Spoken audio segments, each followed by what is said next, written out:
Hi, my name is Brian. I'm in my first year in the BCS program. I graduated in my first degree in mechanical engineering from the University of Ottawa back in 2019. And really, I pursued mechanical engineering for two main reasons. The first one being was that I was good at math and physics as a child, and the second one being is I knew I wanted to join a STEM discipline.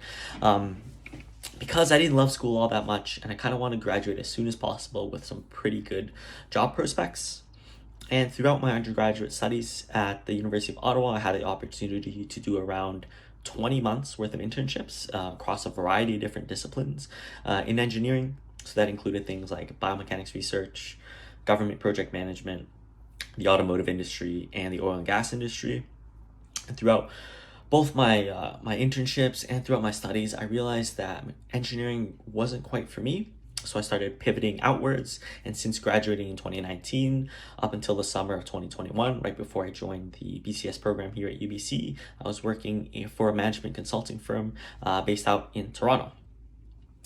And really, what was the trigger point for me to decide to pursue further studies? It wasn't an immediate decision. It was actually a long period of time, but what really helped me was actually during the pandemic.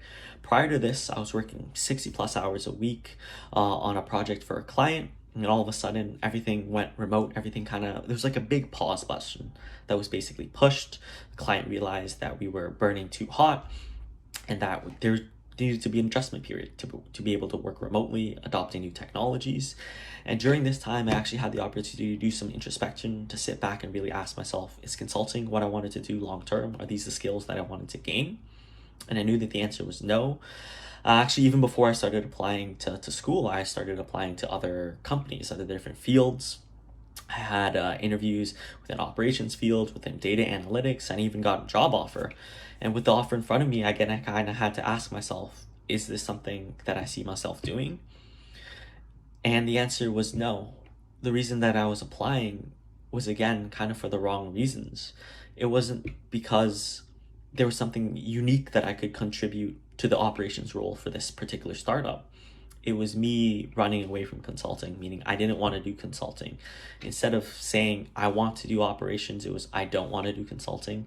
And that was the reason I started applying elsewhere. So with that in mind, I really had to ask myself, so what are the right reasons for me? What is it that I truly think that I can uniquely contribute to something? And what was it that I lost touch with while I was working in consulting? And to me, those were my technical roots, the ones that made me good at math and physics in the first place, the ones that made me study engineering in the first place. It really was the technical roots.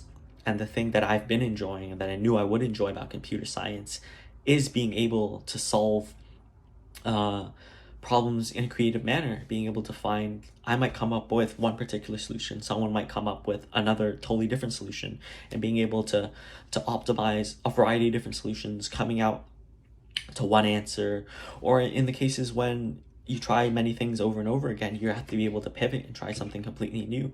And that was something, the creative aspect of it, the creative problem solving aspect of it was something I was really lacking when I was in consulting. And it was something I really am happy about now that I am back in my studies and learning more about computer science.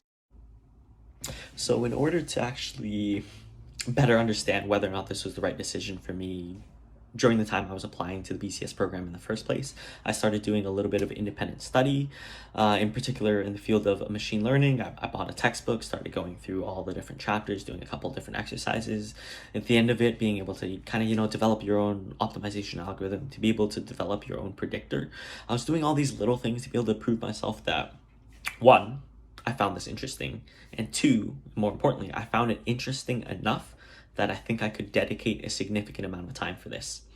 And during this time, I started picking up Python as a language. I had a friend from my university days him and I were just chatting because we both kind of have a little bit of a musical background. And we realized that we both, back in the day, used to, just go on YouTube, find people playing particular songs on YouTube and try to learn it from them, because not everyone has published sheet music that you can look at. So sheet music kind of being the set of instructions, the notes you're supposed to play, the specific timings, and rather people kind of just recorded themselves playing a piano and uploaded that to YouTube. And we realized that we both found this incredibly valuable. And number two, there was actually a way for us to be able to analyze these videos and come up with the sheet music ourselves. So we looked at computer vision, and really we developed a little bit of a script, a little bit of a program that's able to download a particular video on YouTube, actually look at the video, and decipher what notes are being played when. So there's very specific subset of videos that we were working with, specifically ones that were very narrow in scope, very obvious as to what the keyboard looked like, very obvious as to when the notes are being played. That's called a MIDI keyboard that people were recording with. But at the end of the day, the actual problem wasn't actually that bad, because if you think about it, a piano has 88 keys, 52 white keys and 36 black keys, and they're each in very distinct locations, right? So with a computer vision algorithm, you're actually able to analyze and subset out the keyboard itself.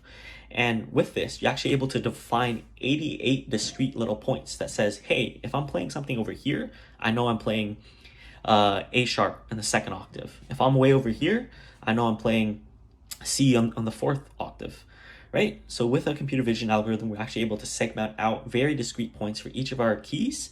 And furthermore, every time a note was played, we were actually able to time that specific sequence and tell you that, yes, this particular key was played for 0.3 seconds. And with that, parsing it throughout the whole video, we're actually able to develop a program that tells you exactly when a note is being played and which note is being played. The next step for us, and we're currently working through this right now, is, okay, I have this list of notes being played. I know how long they're being played. I know when they're being played. It's, can I convert this back into a piece of sheet music? So that's kind of the problem that we're working on right now.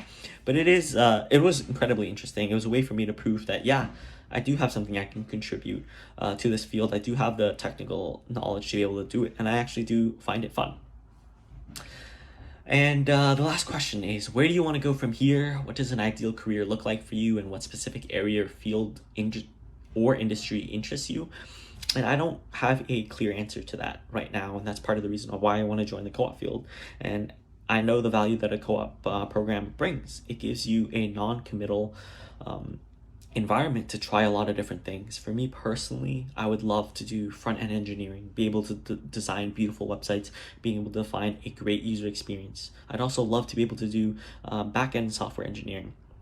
I'd love to be able to work in the financial services industry. I'd love to be able to work for a social media company. So all these things that I want and like to do, the step of that is being able to understand, what do each of these things mean in an actual working context, in a corporate environment. Sure, I can do a little bit of front-end Java, HTML, CSS by myself, but what does that actually mean as a part of a company?